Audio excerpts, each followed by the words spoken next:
This game involves the use of an empty canister, traditional game pa din, where the objective of the opposing players is to knock down the lata, using slippers. Ito, naalala ko, pinalo talaga ako ng nanay ko dahil bagong bili yung tsinelas ko, tapos ginamit ko sa larong ito. Pag uwi ko, pudpud na. So, nakatikim ako ng walis tambo na may Baguio City, Philippines. Sige.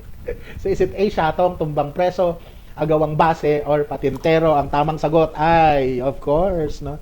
Tumbang preso. Diba? Cute. Sige. Meron isang nakapagsabi sa akin, na isang kaklase ko sa Indigenous Studies, na itong mga larong ito doesn't only, meron siyang didactic nature. Ibig sabihin, nagtuturo din siya ng moral or values in a way. Kasi, tinuturuan mo yung mga bata ng tactics and leadership tactics din. Ganun siya. So, it's also a way on how to teach the children of becoming an adult, sabi niya. So, this is very interesting.